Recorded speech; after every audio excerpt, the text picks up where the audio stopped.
Hola y sean bienvenidos al segundo capítulo del curso de física.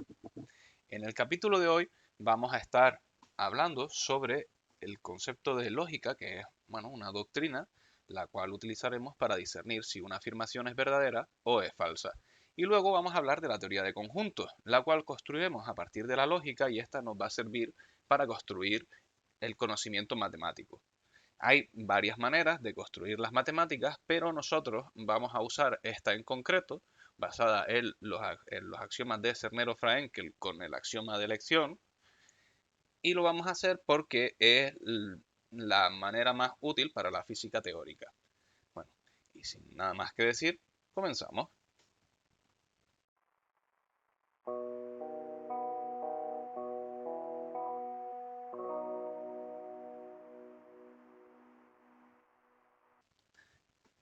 El primer concepto del que vamos a hablar dentro de la lógica va a ser la preposición. La preposición no es más que una variable la cual puede tomar los valores de verdadero o falso, los cuales representaremos de la siguiente manera. Es decir, que esta P, la preposición suele ser representada con las preposiciones con las letras P, Q, R, S, T, etcétera, etcétera, minúsculas, y son, por así decirlo, podrían ser perfectamente afirmaciones de toda la vida. Por ejemplo, P puede significar está lloviendo, o está soleado, o ayer fui a misa, o cualquier cosa de este estilo. Y como hemos dicho, puede tomar los valores de verdadero o falso. El valor de falso lo vamos a representar utilizando el 0 y el valor de verdadero utilizando el 1. Luego vamos a hablar de lo siguiente, y es que existen unas cosas llamadas operadores lógicos. Estos nos van a servir para, con una o varias preposiciones, crear preposiciones nuevas. Existen varios tipos de operadores lógicos, los cuales pueden ser clasificados en unitarios, binarios, ternarios, cuaternarios, etcétera, etcétera. Pero vamos a parar aquí por lo siguiente. Primero, porque el, por cada o sea, estos nombres vienen dados por el número de preposiciones que absorben, por así decirlo, que necesitan para crear una preposición nueva. Los unitarios son aquellos operadores lógicos los cuales solo necesitaremos una preposición previa para crear una nueva. Los binarios serán aquellos en los que utilicemos dos.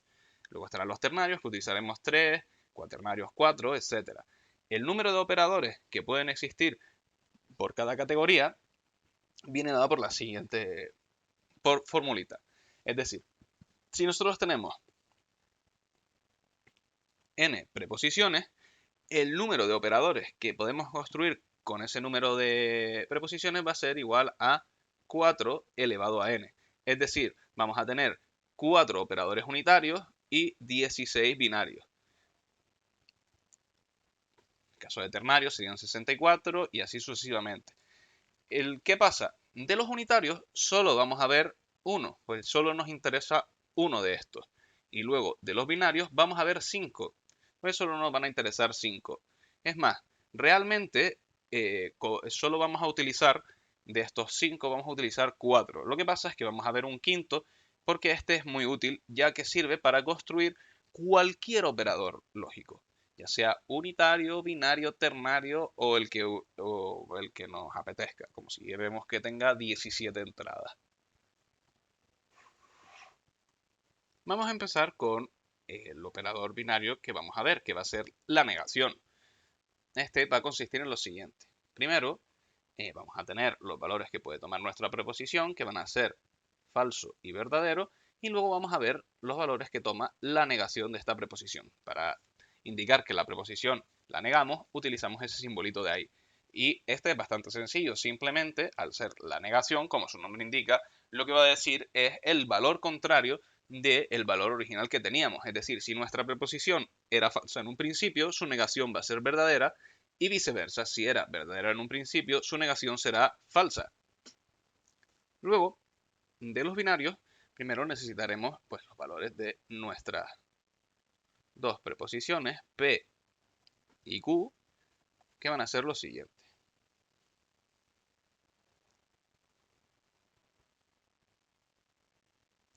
Este es todas las combinaciones posibles que tenemos con dos entradas.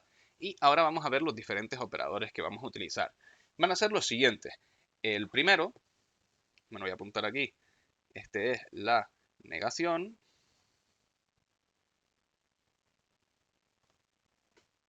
Y ahora vamos a ver este de aquí, que se llama la conjunción.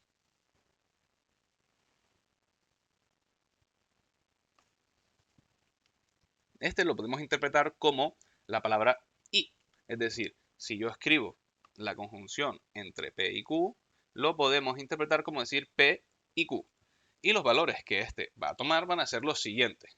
Y es que solo va a ser verdadera cuando ambas entradas sean verdaderas. Es decir, que todos los casos van a ser falsos salvo el último. El siguiente operador que vamos a ver va a ser la disyunción, que podemos interpretar como decir o, es decir, que esta preposición de aquí sería P o Q y va a tener valor negativo solo en el primer caso, porque va a ser verdadera cuando alguna de ambas entradas o las dos sean verdaderas. El siguiente operador que vamos a ver va a ser la implicación. Bueno, realmente es el condicional. Se llama condicional.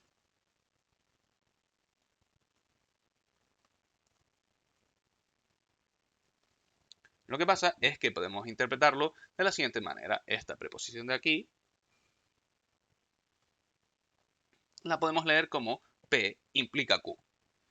Y esta es un poco más complicada y realmente lo que nos dice es que la Q puede tomar cualquier valor, sea verdadero o falso, pero si la P es verdadera, quiere decir que, bueno, que la P implica Q. Por lo tanto, si la P se hace verdadera, la Q ha de ser verdadera, si no esta preposición será falsa. ¿Vale? Entonces, vamos a tener que ambas, las primeras dos entradas son verdaderas, el tercer caso, perdón, es falso y el último ya viene a ser verdadero. Luego, el último de los operadores que sí van a ser útiles va a ser este de aquí, que es el bicondicional.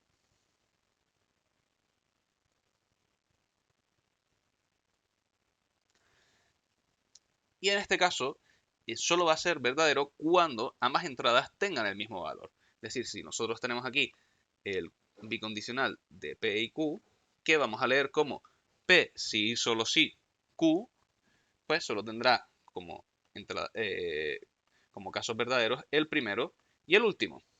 Luego, por último, vamos a ver ese famoso operador con el cual podemos construir cualquier otro operador.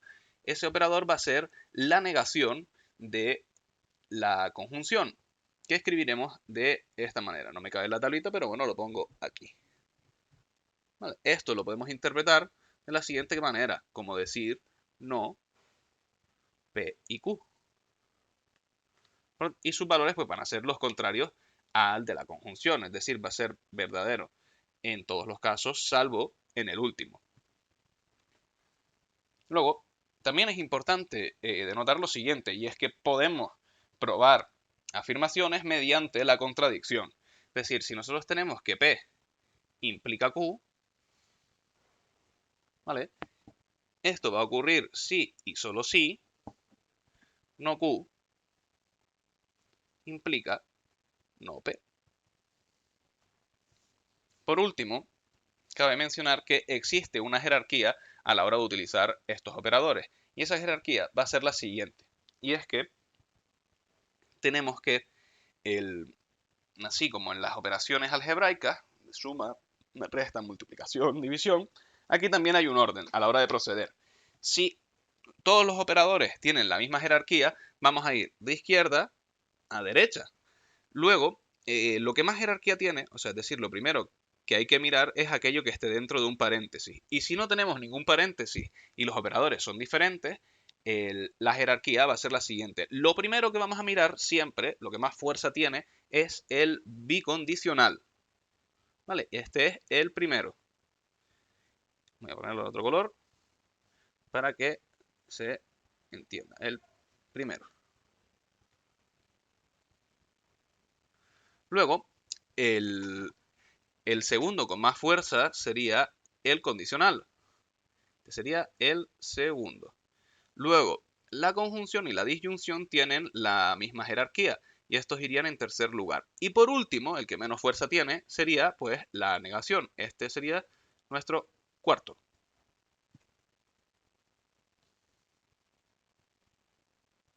Ya hemos hablado de la lógica preposicional y ahora vamos a hablar de la lógica del predicado. El predicado es en principio una preposición la cual depende de un parámetro o de varios. Es decir, es una afirmación, pero la cual está condicionada por eso, por una variable. ¿Vale? Para diferenciarlo de las primeras, así como utilizábamos en las preposiciones, la P, la Q, etcétera, etcétera, en minúscula, estas las vamos a representar con letras mayúsculas. Y vamos a poner entre paréntesis aquel parámetro del cual depende. En este caso lo hemos llamado X. También puede ser que no solo dependa de un parámetro, sino que dependa de, por ejemplo, 2. Puede ser esta Q de aquí, que dependería del parámetro Y y del parámetro Z. Es importante decir que podemos construir nuevos predicados a través de predicados anteriores. O sea, por ejemplo, con estos dos predicados que hemos escrito, podemos escribir, o sea, definir un tercer predicado que dependa de las tres variables. Y primero, para definir algo en lógica, se pone dos puntos y luego el operador del bicondicional. Estos dos puntos de aquí, como se podría traducir al español, sería diciendo pues a razón de, ¿vale? Es como, así como cuando escribimos con palabras, ponemos un espacio entre palabra y palabra, entre objeto matemático y objeto matemático lo que se pone es dos puntos, ¿vale? Y definimos de la siguiente manera. Este es un ejemplo, no tiene por qué ser así, pero podríamos decir que este nuevo predicado R viene definido por P y Q.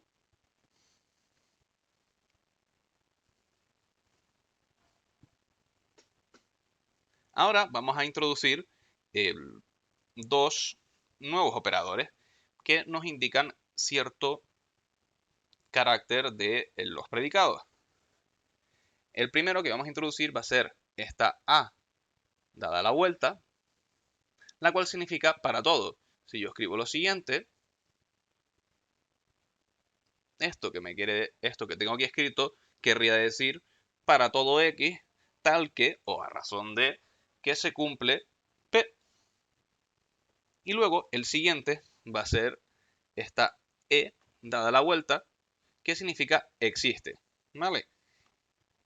Y si yo escribiera esto de aquí, lo que estoy diciendo es que existe un X tal que se cumple P.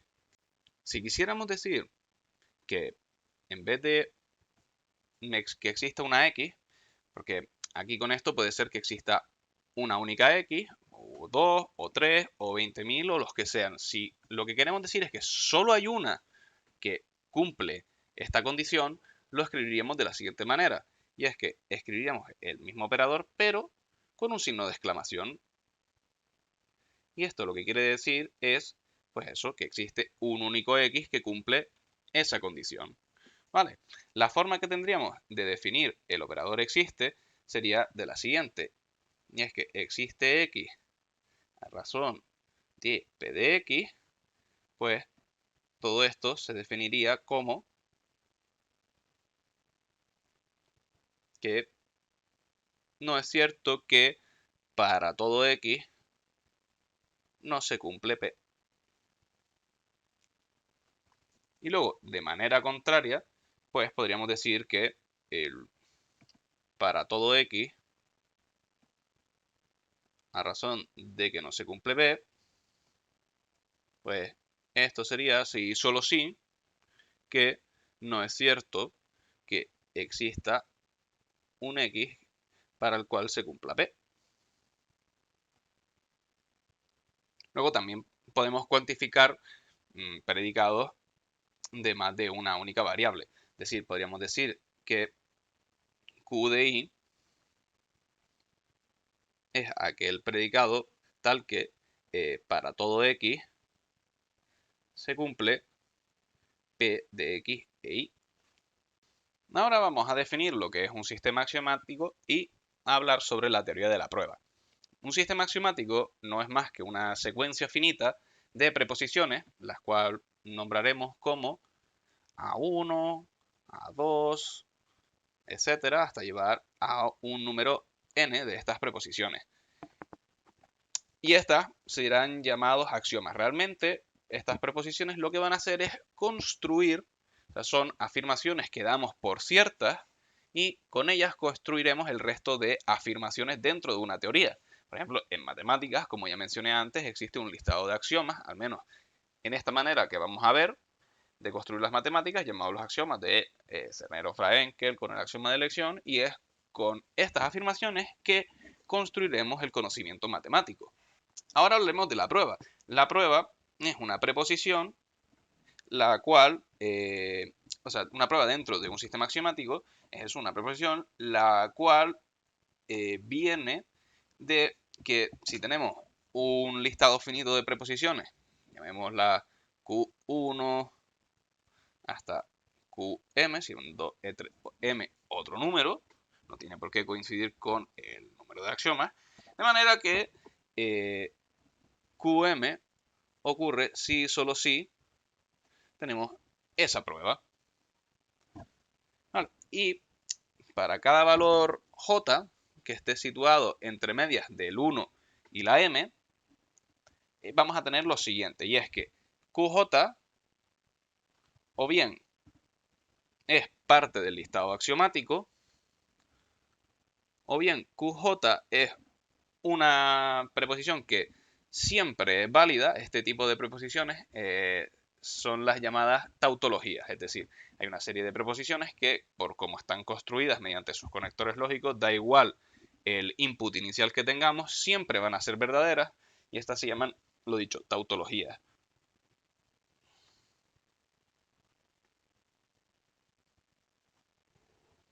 Y las representaremos con una T. Luego tendremos el caso contrario, y es aquellas preposiciones que siempre van a ser falsas, las cuales llamamos contradicciones.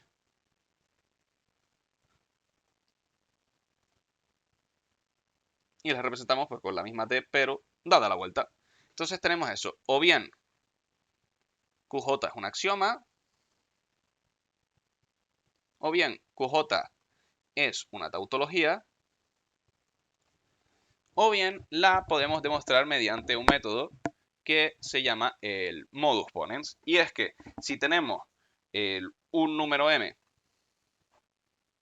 minúscula y un número n, los cuales están situados entre medias del 1 y la j, pues el modus ponens consiste en lo siguiente, y es decir que q sub m y q sub n implican qj. Entonces, si hemos llegado a una prueba, lo que decimos es que el, sistema axiomático este de A1, 2 hasta llegar al número n demuestran P. Y eso lo escribimos con una T cambada y luego la P. Bien, ¿qué pasa con esto de aquí, del modus ponens? Pues que tiene unas consecuencias muy curiosas. Estas consecuencias son los teoremas de Gödel y te dicen lo siguiente, y es, el primer teorema te dice que cualquier sistema axiomático que tenga preposiciones que se contradigan entre ellas, siempre van a acabar con siendo que esta afirmación de aquí es verdadera. Es decir, si tenemos que aquí esto es 0, si tenemos que Qm es lo mismo que negar Qn, al final siempre la conjunción de ambas nos va a dar el resultado de 0. Y entonces si tenemos 0 implica Qj, da igual que esta afirmación sea o verdadera o falsa, porque esto de aquí es verdadero y esto de aquí también es verdadero. Por lo tanto, si tenemos dos axiomas contradictorios entre ellos, da igual lo que hagamos, siempre va a haber una manera de demostrar cualquier afirmación dentro de ese sistema. Por lo tanto, es un sistema que no funciona. E indagando un poco más, que no quiero hacerlo, pero créanme cuando les digo que el segundo teorema de Gödel a lo que induce es a lo siguiente, y es que cuando tenemos un sistema axiomático, este puede ser verdadero, pero en caso de serlo, no vamos a ser capaces de demostrar que es verdadero. Sin embargo, si es falso, sí podemos demostrar que este es falso. Pero bueno, lo gracioso está en que bueno, un sistema axiomático nunca va a ser demostrado como verdadero. Y puede ser que ahora mismo, por ejemplo, Zermelo-Fraenkel no ha sido demostrado como incierto, pero puede ser que lo sea. Y algún día nos daremos cuenta, en el caso de que sea la manera correcta de construir el conocimiento matemático, nunca seremos capaces de demostrarlo. A continuación vamos a hablar de los famosos axiomas de Zermelo-Fraenkel con el axioma de elección. Estos son 9 y aquí están enunciados de manera matemática, pero vamos a ir un poco por encima cada uno para explicándolo de manera un poco más intuitiva. El primero es el axioma de la operación elemento. Es decir, cuando nosotros trabajamos en teoría de conjuntos, hay dos unidades básicas con las que operamos, que son el elemento y el conjunto. No tienen una definición rigurosa, ya que la definición de ambos es recíproca, pero tampoco importa mucho porque es un poco como los axiomas, es unas afirmaciones que tomamos por ciertas y a partir de ahí pues seguimos construyendo. ¿Qué es un elemento? Pues un elemento es un objeto, que a su vez puede ser un conjunto, pero bueno, y este objeto, la característica que tiene es que puede formar parte de un conjunto. Y luego un conjunto no es más que una agrupación de elementos. Entonces, ¿cómo vamos a utilizar este operador elemento? Pues de la siguiente manera, si nosotros tenemos un conjunto A mayúscula, diremos que A minúscula es elemento de A mayúscula de la siguiente manera. Esto de aquí se lee como A minúscula pertenece a A mayúscula. El siguiente axioma es el axioma del conjunto vacío. Hay que decir que existe un conjunto el cual no contiene ningún elemento. Aquí lo hemos escrito como X, pero realmente, como se nombra generalmente y más adelante, es con el siguiente simbolito. Y es con el simbolito phi. Y este conjunto lo definimos como, si como en lógica definíamos dos puntos bicondicional, en el resto de matemáticas, a la hora de definir, es dos puntos igual a. Y entre los corchetes, que es la manera que tenemos de decir que es un conjunto, es decir, aquello que esté entre dos corchetes son elementos de un conjunto, pues este conjunto concreto va a ser el conjunto que no tiene nada dentro, ¿vale? Lo vamos a cambiar aquí. Bueno, pues esto no es una X, es un phi, ¿vale?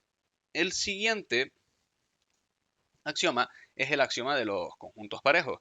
Y es que si decimos que tenemos X e Y como dos conjuntos, va a existir un conjunto cuyos elementos precisamente sean X e Y. El siguiente axioma es el axioma de la unión de conjuntos. Y es que con este introducimos nuestra primera operación entre conjuntos, que es la unión. Vamos a decir que hay un conjunto compuesto de los elementos A1 hasta llegar a un elemento a n, y este va a ser igual a lo siguiente. Vamos a decir una U aquí, que va a representar nuestra unión, y va a ser la unión de dos conjuntos. Uno que vaya desde A1, por ejemplo, ¿vale? Desde A1 hasta a n-1, y otro conjunto que va a ser únicamente a n. No tiene que ser específicamente así, pero este es un ejemplo. Puede ser que aquí lleguemos, en vez de hasta an-1, lleguemos hasta an-2, y este conjunto de aquí sea an-1 y an tal cual. Nos falta otro cochetito. Bien.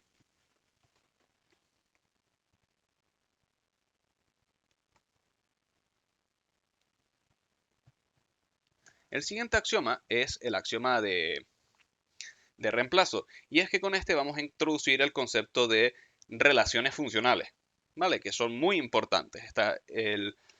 Una relación entre dos conjuntos vamos a definirla como un par ordenado. Es decir,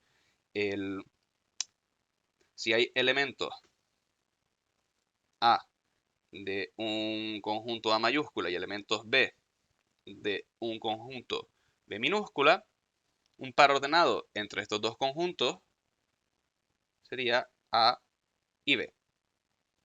Esto realmente se construye, esto es un nuevo conjunto construido a partir de lo que se llama, o sea, todos los elementos que puedan ser enumerados de esta manera, construidos a partir de todos los elementos de A y todos los elementos de B, es lo que se llama un nuevo conjunto que vamos a definir como el producto cartesiano de A con B. Bien, ¿y este producto en qué consiste? Bueno, pues si decimos que, vamos a poner un ejemplito muy sencillo, vamos a decir que el conjunto A va a ser igual a A1 y A2 y que nuestro conjunto B va a ser igual a B1 y B2. Este nuevo conjunto C, que construiremos con eso, con el producto cartesiano que se llama, de A con B, va a ser igual a lo siguiente. Va a ser igual a, ahora en vez de ser elementos sueltos, van a ser pares ordenados de elementos, son nuevos elementos, pero que se construyen a partir de dos elementos. ¿Vale? El primer elemento será A1 con B1, el segundo será A1 con B2, el tercero será el A2 con B1 y el cuarto será A2 con B2. Pues, obviamente este es el caso más sencillo, igual quizás no el más sencillo, pero sí uno muy sencillo. Si tuviéramos más elementos, pues en los conjuntos A y B o solo en uno de ellos, pues este nuevo conjunto C sería bastante más grande. Y en concreto, las relaciones funcionales son aquellas que se construyen de la siguiente manera.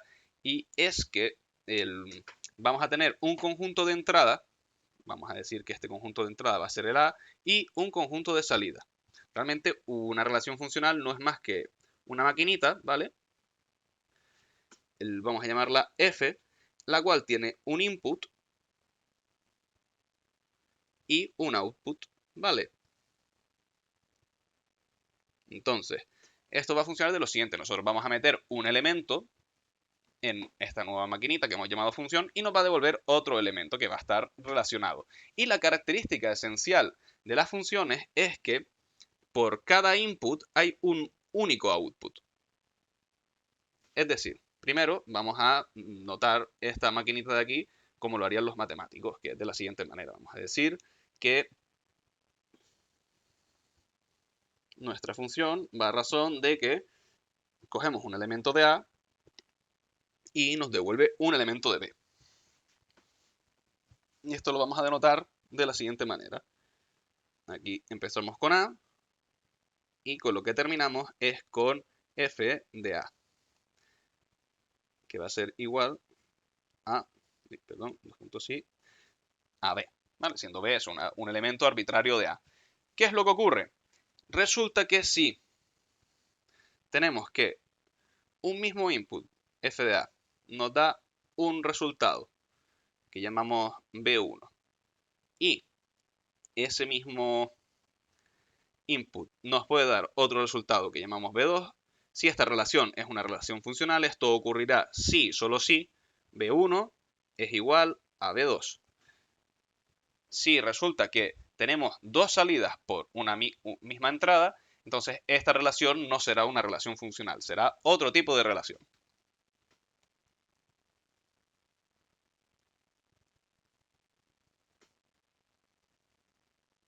Y por último, con este axioma, vamos a incluir una operación, una segunda operación de conjuntos, que va a ser la intersección, que va a actuar de manera, por así decirlo, opuesta a la anterior. Si nosotros tenemos un conjunto que va desde la 1 hasta el elemento AN, este conjunto lo podemos construir a partir de la intersección de los siguientes conjuntos. Puede ser un conjunto que tenga elementos que vaya pues desde B1 hasta BM, luego coja de A1 hasta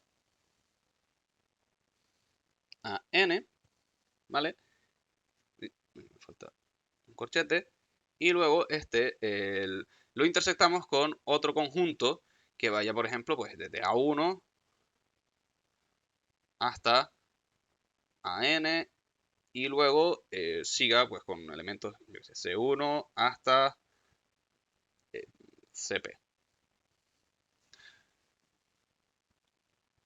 Realmente esta operación lo que nos dice es que si nosotros cogemos dos conjuntos y los intersectamos, pues el resultado que nos va a devolver va a ser un conjunto con aquellos elementos comunes a los conjuntos anteriores. De todas formas, al final de esta parte, veremos una manera gráfica de ver estas diferentes operaciones entre conjuntos.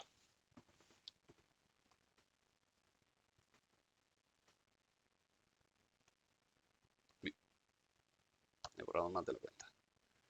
Vamos por aquí.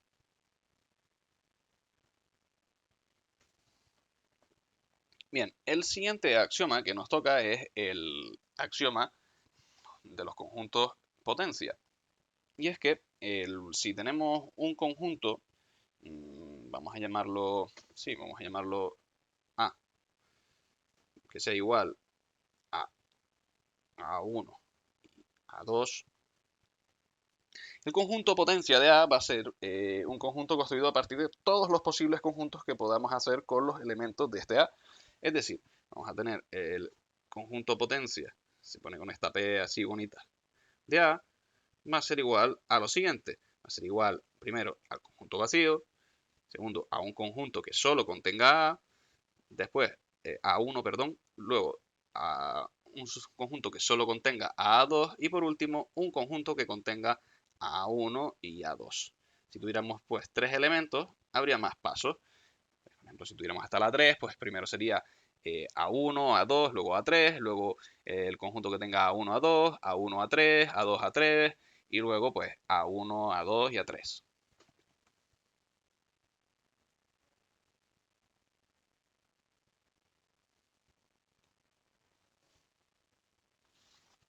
El siguiente axioma va a ser el axioma del infinito. Y es que existe un conjunto que contiene al conjunto vacío y cualquier elemento que se contenga a sí mismo. Es decir, por ejemplo, es un poco abstracto esto, pero básicamente que es algo que se va hasta el infinito y el ejemplo más claro es algo que vamos a definir más adelante, que serían los números naturales. Vale, los números naturales, desde la teoría de conjuntos, como se definen, es de la siguiente manera. Y es que es un conjunto cuyos elementos son, primero, el conjunto vacío, que representaría al 0, luego el conjunto que contiene el conjunto vacío, que representaría al 1, luego el conjunto que contiene al conjunto que contiene al conjunto vacío, que sería el 2, y luego pues el conjunto que contiene al conjunto que contiene al conjunto que contiene al conjunto vacío, que este sería el 3, y así sucesivamente. Y como podemos repetir esta operación un número indefinido de veces hasta llegar hasta el infinito, pues de aquí viene ese axioma, que existen cosas, conjuntos que podemos continuar hasta el fin de los tiempos. Ahora continuamos con el famoso axioma de elección, que bueno, que no vamos a entrar en mucho detalle, pero vamos a decir que si tenemos un conjunto cuyos elementos son pues, no vacíos y que están desconectados entre ellos, eh, existe otro conjunto, el cual contiene exactamente todos y cada uno de los elementos del primero. Y pues simplemente, básicamente lo que nos dice esto es que podemos hacer un cherry picking de elementos de conjuntos. Es decir, que podemos, bueno, la verdad que es un concepto bastante complicado solo de este axioma. Hay libros enteros escritos. Entonces, bueno, no vamos a entrar mucho en detalle porque al final esto es un curso de física y no hay que volverse muy loco con las mates. Y ya el último es el axioma fundacional, y es que nos dice que por cada conjunto no vacío que no tienen elementos común con el propio conjunto inicial, pues al final lo que demostramos es que no existe un conjunto que se contenga a sí mismo como elemento. Ahora vamos a ver pues las diferentes operaciones entre conjuntos, pero vistas de manera gráfica, con unos diagramas que se llaman diagramas de Bell. Primero vamos a disponer en el espacio diferentes elementos que voy a representar con puntitos, ¿vale? Puestos más o menos de manera arbitraria, y vamos a decir lo siguiente. Vamos a decir que esta parte de aquí, que he puesto en azul, creo que me he comido un elemento, sí, lo he comido. Esta parte de aquí es el conjunto A, y estos elementos que están por aquí es el conjunto B. Como podemos ver, hay elementos en común. Bueno, pues ¿qué vamos a ver? Vamos a ver lo siguiente, y es que si decidimos hacer la unión entre A y B, que podemos representarlo así o de esta otra manera, como se prefiera, pues tendremos lo siguiente, y es que serán todos los elementos, eso, que pertenezcan tanto a A como a B. Es decir, tendremos todo esto de aquí.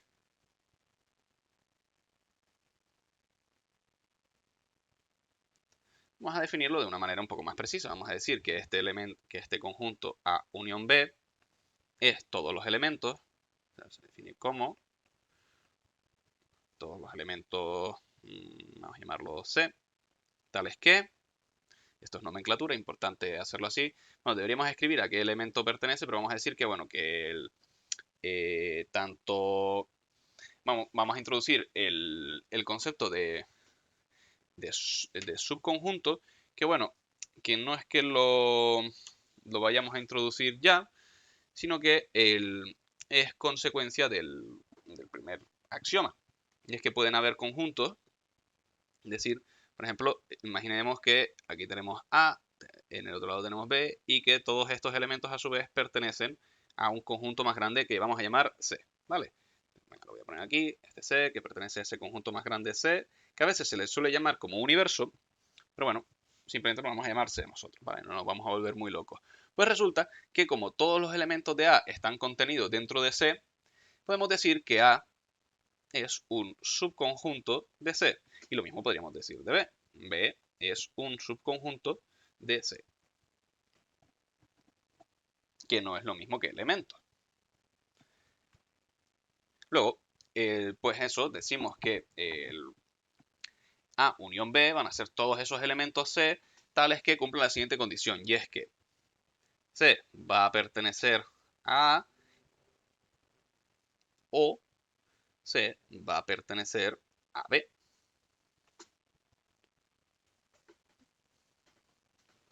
Luego, la siguiente operación, vamos a volver a escribir aquí nuestro conjunto A y nuestro conjunto B, es la intersección, que la vamos a definir de la siguiente manera. A intersecta con B, estos van a ser todos aquellos elementos que pertenecen a este conjunto más grande C, tales que C pertenece a A y C pertenece a B. Es decir, que solo son aquellos elementos que son comunes. En este caso, pues sería esta franja que está aquí en medio. Y por último, hay otra operación que no he mencionado antes, que es la diferencia, que puede ser tanto diferencia de A con B como de B con A. Vamos a hacer solo la diferencia de A con B. Y es la siguiente: si tenemos aquí el conjunto A y luego aquí al lado el conjunto B, cada vez lo dibujo peor, pues la diferencia de A con B va a ser solo aquellos elementos de A que no pertenezcan a B. Esta parte de por aquí. Y lo vamos a definir de la siguiente manera. Se escribe así y va a ser, pues, aquellos elementos C pertenecientes a C, tales que C pertenece a A y C no pertenece a B. Que cuando queremos negar una operación, la que sea, pues simplemente la tachamos. Eso es lo mismo que decir, pues, el A no pertenece A mayúscula, ¿vale? Esto va a ser lo mismo que decir, pues que, es decir, no pertenece a. ¿De acuerdo? Y he de decir que aquí me he colado porque llevamos ya un buen rato hablando de conjuntos y sigo con el titulito de lógica. No, esta parte es la de conjuntos. Desde que entramos con los axiomas, todos estos son conjuntos. Y bien, ahora lo que vamos a hacer es clasificación de conjuntos.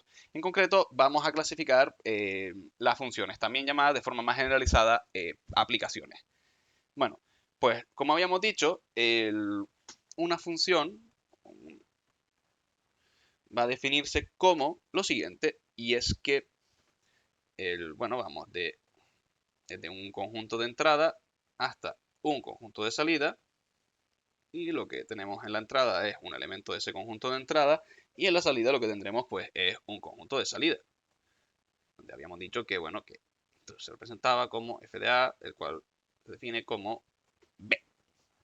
Bien, entonces vamos a eh, hablar primero de tres conceptos. El primer concepto es el dominio. El dominio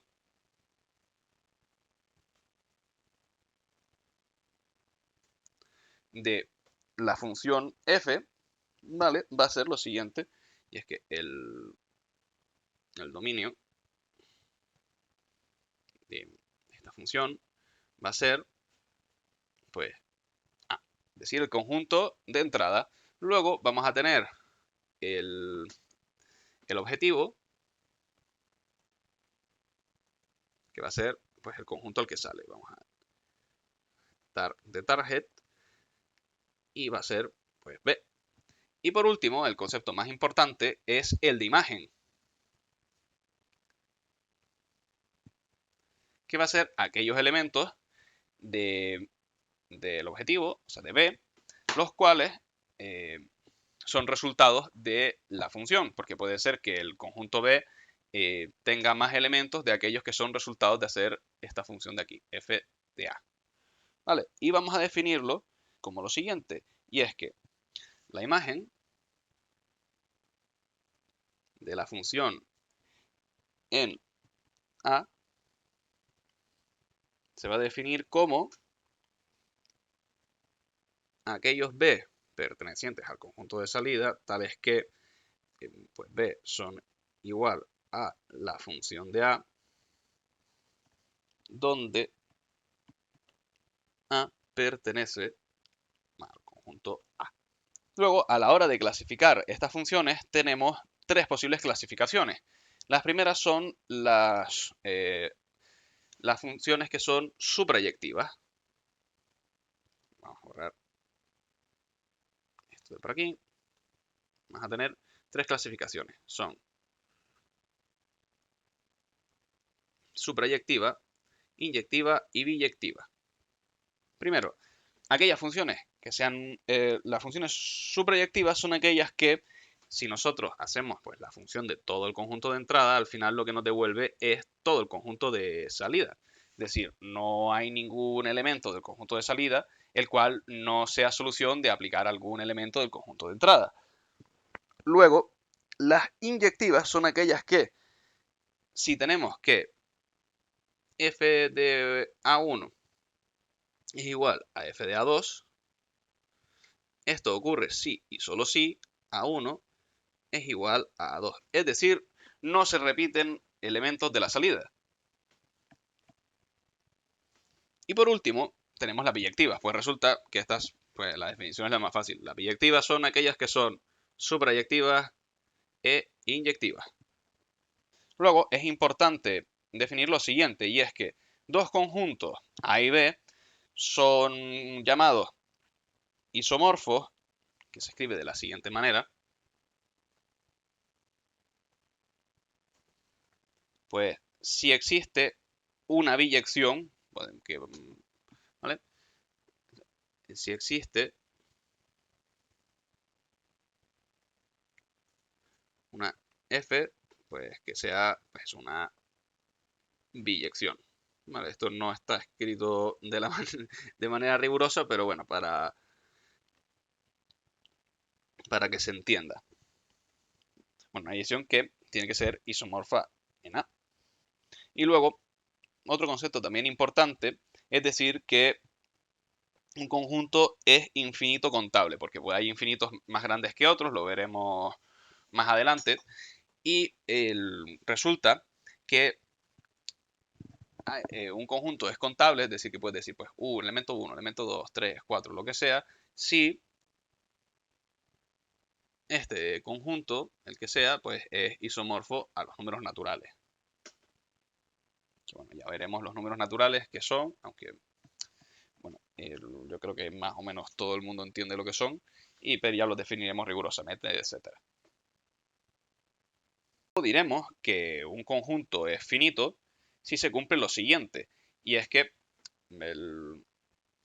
es isomorfo a algo que sea del orden, pues 1, 2, hasta llegar a un valor, y ahí acaba.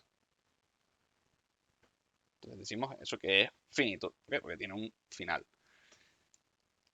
Y además diremos que, bueno, que y además esta n pertenece a los números naturales. Todo esto pertenece a los números naturales, que ya veremos eso cómo los construimos. Aunque bueno, los números naturales son aquellos que usamos para contar. El 1, 2, 3, 4, 5, 6, sin decimales, ni negativos, ni cosas extrañas.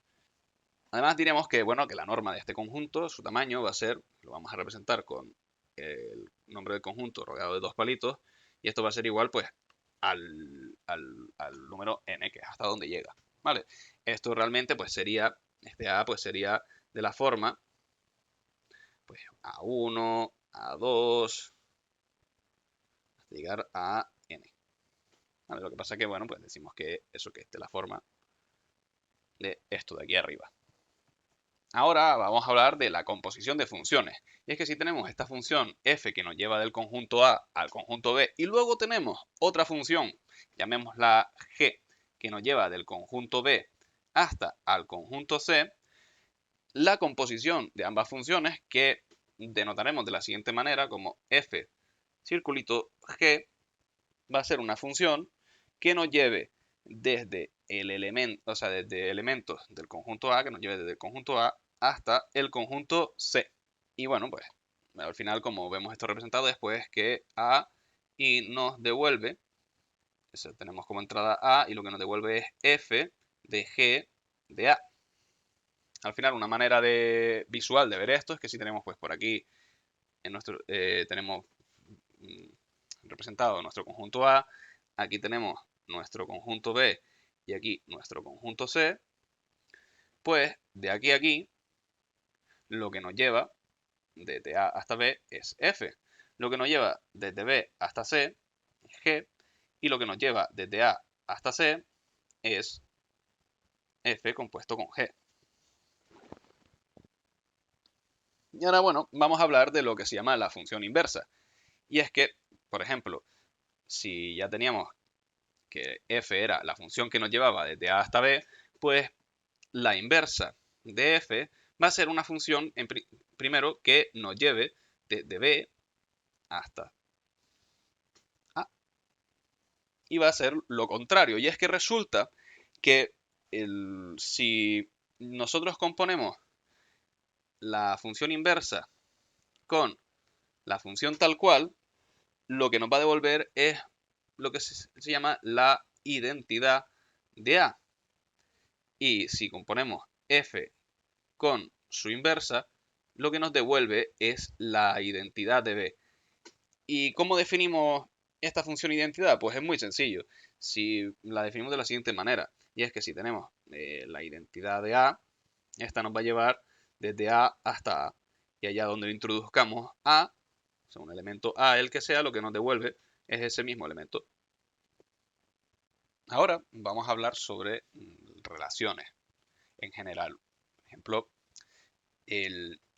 tenemos las relaciones binarias, que son relaciones entre conjuntos, como pueden ser las funciones, que, como bien implica su nombre, relacionan un conjunto con otro. Tiene que cumplir una serie de normas, bueno, una en concreto, pero es un tipo de relación. Luego tenemos relaciones entre elementos. Y aquí vamos a tener la relación de equivalencia, la cual vamos a representar, pues hay varios tipos de relaciones de equivalencia, vamos a representarlas con este simbolito, ¿vale? Una relación de equivalencia muy común, la más conocida es la de igual a. También tenemos la de idénticamente igual, que bueno, un poco más general que la, bueno, no más general, sino que se usa en contextos similares pero no iguales a la primera. Y luego también tenemos, por ejemplo, la de definición. Estas relaciones, pues, cumplen las siguientes características. La primera es la reflexibilidad, que es decir, que si yo tengo un elemento A que pertenece al conjunto A, es equivalente a sí mismo. Luego, las relaciones de equivalencia también tienen la propiedad de simetría, y es decir, que si tenemos que A es equivalente a B, es lo mismo que decir que B es equivalente a A. Y por último, la de transitividad, y es que si tenemos que hay un elemento, todos del mismo conjunto, elementos A, B y C, y A es equivalente a B, o sea, A es equivalente a B y B es equivalente a C, esto implica que A es equivalente a B. Luego también es importante hablar, dentro de las relaciones de equivalencia, lo que es una clase de equivalencia, la cual denotaremos de la siguiente manera, como entre corchetes un elemento, ¿vale? Pues esto representaría la clase de equivalencia de A, y la vamos a definir de la siguiente manera, y es aquellos elementos, llamemos B, pertenecientes al conjunto A mayúscula, que es del que viene el elemento A, tales que A es equivalente a este elemento B.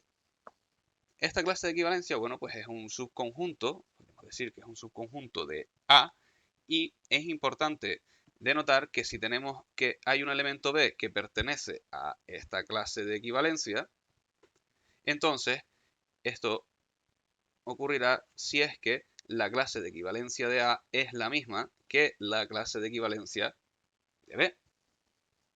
Si esto es así, que la clase de equivalencia de A es la misma que la de B, pues tendremos que esta situación puede ocurrir o puede ocurrir otra situación, y es la siguiente, que si podemos tener este caso, o si no es así, lo otro que puede ocurrir es que la intersección de ambas clases de equivalencia, perdón, la intersección no, la unión de ambas clases de equivalencia sea igual al conjunto vacío. Luego, por último, cuando tenemos un conjunto al cual lo diferenciamos con un tipo de relación de equivalencia, esto realmente lo que nos quiere decir es lo siguiente, y es que este conjunto va a ser aquella clase de equivalencia A, o sea, del elemento A, el cual pertenece al conjunto potencia del conjunto A mayúscula, y esto es de manera que A pertenece al primer conjunto. Y luego, por último, vamos a hablar de las relaciones de orden que son reflexivas, ¿vale? Bueno, primero decir que las más comunes, las que vamos a utilizar, o sea, vamos a denotarla con este simbolito de aquí, con una especie de pajarito, y los más comunes son los siguientes. El que indica que A es menor que B, el que indica que A es menor o igual que B, o sea, estrictamente hablando, esta primera, y la, la de que A es mayor que B, no entra dentro de la clase de equivalencia, porque no sería reflexiva. Pero esta otra de aquí y la de que A es mayor o igual que B, sí entraría. Vale, en concreto, las relaciones de, vamos a hablar de menor que B. Bueno, pues el que haya un número dentro, o sea, vamos a hablar dentro de los números naturales, ¿vale? Que son los que más o menos podríamos conocer, ¿vale? Que son los de 1, 2, 3, etcétera. Pues dentro de estos números, si tenemos un número A que es menor que B, eso quiere decir que B va a ser igual a ese número A más otro número B, ¿no? Más otro número C, el que sea también pues, natural, todos positivos. Y ahora construiremos en el siguiente apartado bien todas las categorías de números. Bueno, no todas, pero sí las que vamos a necesitar de momento. Bueno, pues dicho esto, pues definimos a este tipo de relaciones de orden como relaciones que son reflexivas, es decir, que A, pues vamos a decir que este pajarito lo que representa es menor o igual. Pues bueno, pues A es menor o igual que A. Luego tenemos que para dos elementos A y B, pues si tenemos que A es menor o igual que B, pues no podemos decir que B es menor o igual que A. Y esto lo que quiere decir es que es antisimétrica, así como las relaciones de equivalencia sí eran simétricas, las de orden son antisimétricas, funcionan para una dirección, pero si funcionan para esa dirección, para la otra no van a funcionar. Y por último, tenemos que son transitivas, y es que si tenemos tres elementos del conjunto A mayúscula, A, B y C, y resulta que A es menor o igual que B, y tenemos que B es menor o igual que C, esto implica que A es menor o igual que C. A continuación vamos a hablar sobre las diferentes, las diferentes categorías, no, sino los diferentes tipos de números. No todos, como ya he dicho antes, pero sí aquellos que de momento nos van a interesar. Comenzaremos con los números naturales, que son los números que conocemos de toda la vida, que se construyen de la siguiente manera. Empezamos con el conjunto vacío, al cual llamamos 0, y pues lo metemos y el siguiente elemento va a ser ese conjunto metido dentro de otro. Ahí a ese lo llamamos 1 y el siguiente pues lo volvemos a meter dentro de un conjunto y lo llamamos 2 y así sucesivamente. De hecho, estos números pues son eso, el 0, 1, 2, 3, 4, 5 y bueno, etcétera, hasta el infinito, no acaban. Bien, también es importante definir que, no lo definí aquí, bueno, el n asterisco este, que viene siendo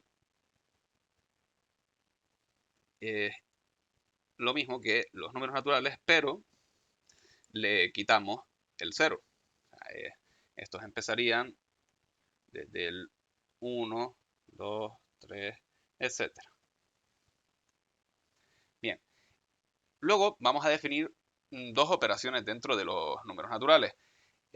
Estos van a ser la sucesión, o sea, sí, vamos a llamarlo, no sé exactamente cómo decirlo en castellano, pero bueno, es el número sucesor, ¿vale? Es una operación que te lleva de los números naturales a los números naturales y simplemente es que cuando tú le metes un número n, lo que te devuelve es ese número n metido dentro de un conjunto. Es decir, si tuviéramos, por ejemplo, el 1, que sería esto de aquí, al hacerle el sucesor de 1, lo que tendríamos sería pues el número 1, que es el conjunto que contiene el conjunto vacío, pues lo meteríamos dentro de un conjunto y esto lo que nos da es 2.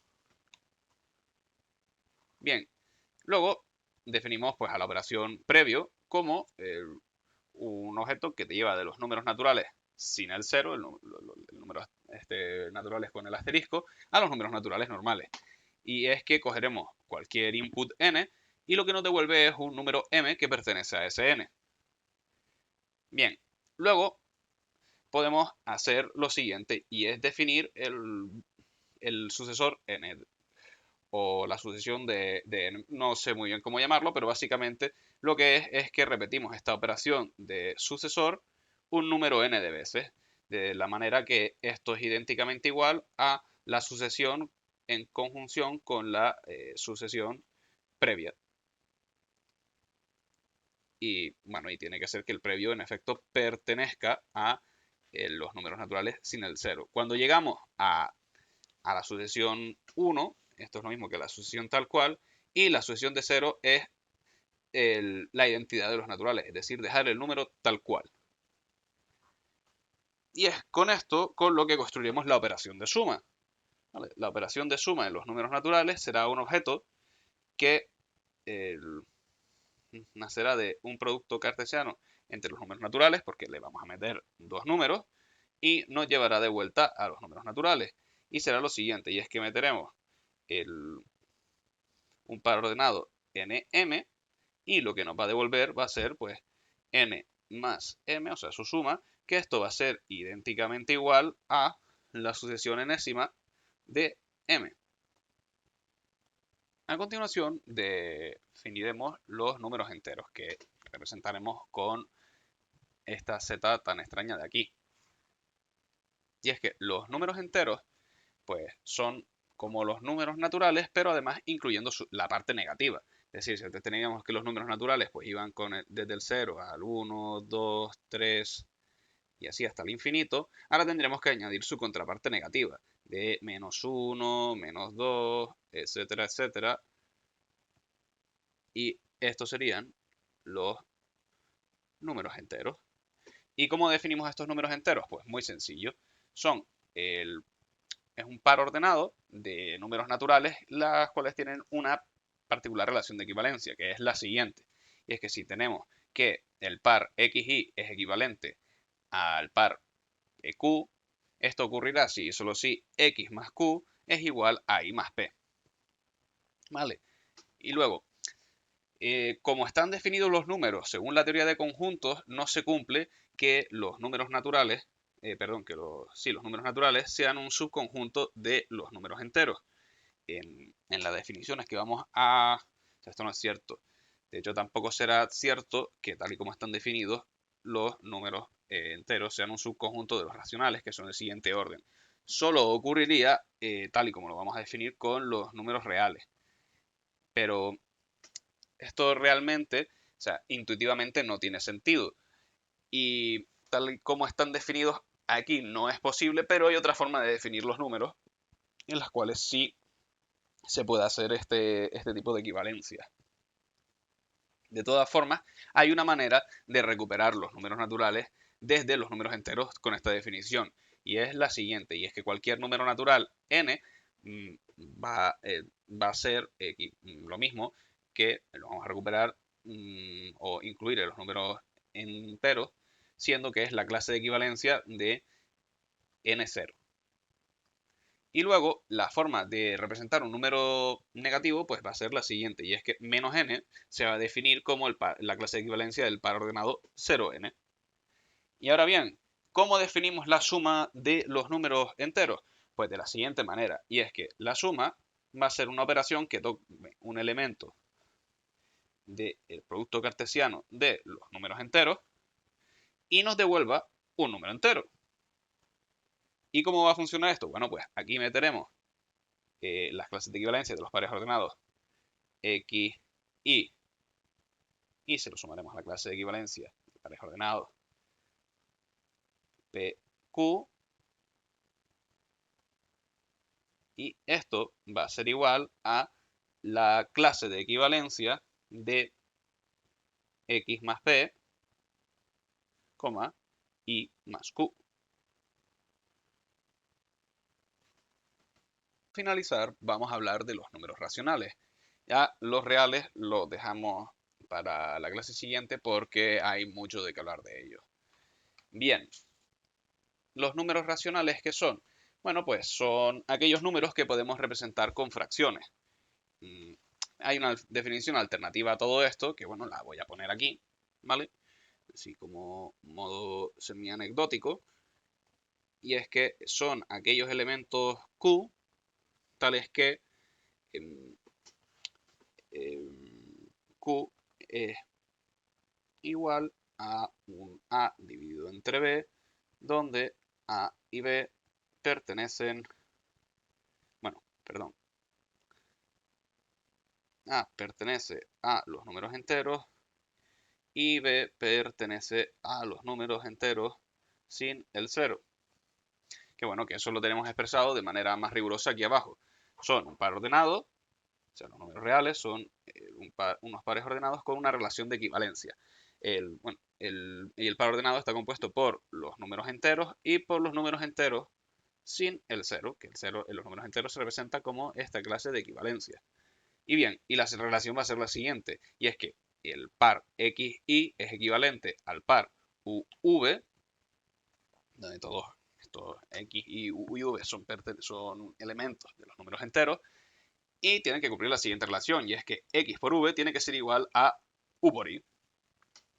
Y la manera que tenemos de introducir los números enteros en los racionales es la siguiente, es que un número entero X se va a incluir en los racionales de la siguiente manera, va a ser la clase equivalencia del par ordenado X1. Bien, y ahora tenemos que introducir las operaciones de los números racionales. La primera operación de la que vamos a hablar es la suma. Y es que para sumar vamos a necesitar